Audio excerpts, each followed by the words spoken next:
माता तुलसी की कथा।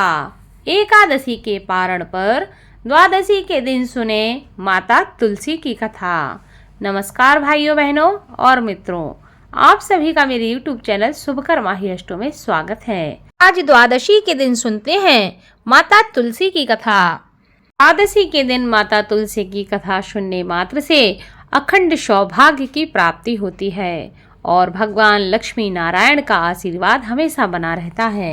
एकादशी के पारण के लिए द्वादशी पर माता तुलसी की कथा को अवश्य सुनना चाहिए। कार्तिक मास के शुक्ल पक्ष की एकादशी तिथि पर भगवान विष्णु का विवाह माता तुलसी के साथ किया जाता है।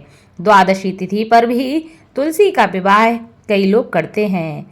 तुलसी भगवान विष्णु को अति प्रिय है। तुलसी के बिना भगवान विष्णु कभी भी भोग को स्वीकार नहीं करते। तुलसी पूर्व जन्म में एक लड़की थी जिसका नाम वृंदा था। इस लड़की का जन्म राक्षस कुल में हुआ था। राक्षस कुल में जन्म लेने के बाद भी वह बचपन से ही भगवान विष्णु की भक्त थी और उनकी हमेशा आराधना साधना करती रहती थी। जब वह बड़ी हुई तो उसका विवाह राक्षस कुल में ही एक दानव राजा जलंधर के साथ संपन्न हो गया। राक्षस जलंधर समुद्र से उत्पन्न हुआ था। वृंदा बड़ी ही पतिव्रता स्त्री थी, सदा अपने पति की सेवा किया करती थी। एक बार देवताओं और दानवों में युद्ध हुआ। जब जलंधर युद्ध पर जाने लगे तो वृंदा ने कहा कि हे स्वामी, आप युद्ध पर जा रहे हो, आप जब तक युद्ध में रहेंगे मैं तब तक पूजा में बैठकर आपकी जीत के लिए अनुष्ठान करूंगी। जब तक आप वापस नहीं आते मैं अपना संकल्प नहीं छोड़ूंगी।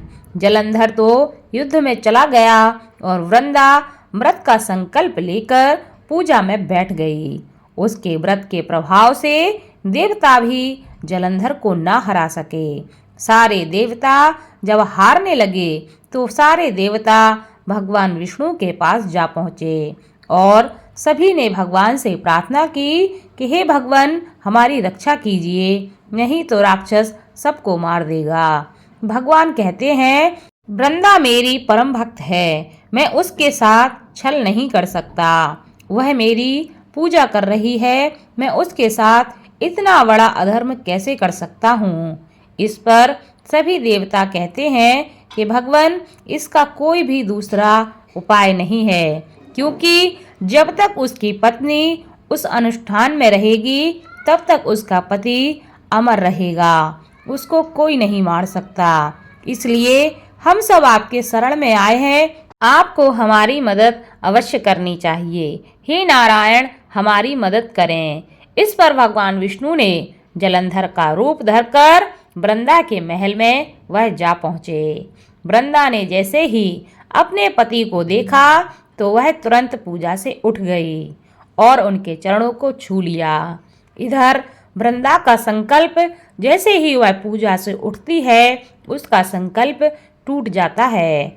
उधर युद्ध में देवताओं ने जलंधर को मार दिया और उसका सिर काटकर अलग कर दिया। जलंधर का कटा हुआ सिर जब महल में आ गिरा तो वृंदा ने आश्चर्य से भगवान की तरफ देखा, जिन्होंने जलंधर का रूप धारण कर रखा था। इस पर भगवान विष्णु अपने असली रूप में आ गए, पर वह कुछ बोल ना सके।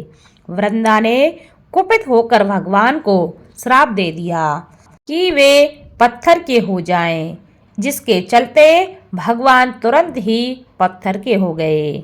सभी देवताओं में हाहाकार मच गया। देवताओं की प्रार्थना के बाद वृंदा ने अपना श्राप वापस ले लिया। इसके बाद वे अपने पति का सिर लेकर सती हो गईं। उनकी राख से एक पौधा निकला।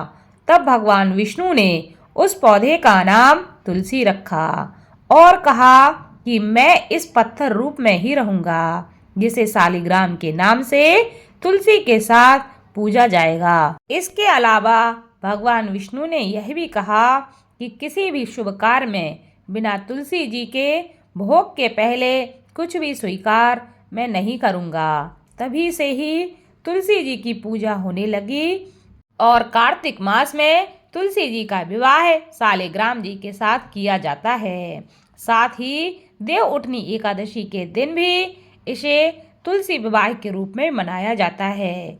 लेकिन एकादशी के पारण तिथि पर यानी कि द्वादशी पर इस कथा को सुनने से महिलाओं को अखंड सौभाग्य की प्राप्ति होती है और उनके जीवन में सुख समृद्धि का आशीर्वाद बना रहता है। इस कथा को खुद सुने, आपके जो अपने हैं उनको भी इस कथा को अवश्य शेयर करें ताकि आपके साथ साथ आपके अपने भी इस कथा का लाभ ले सके।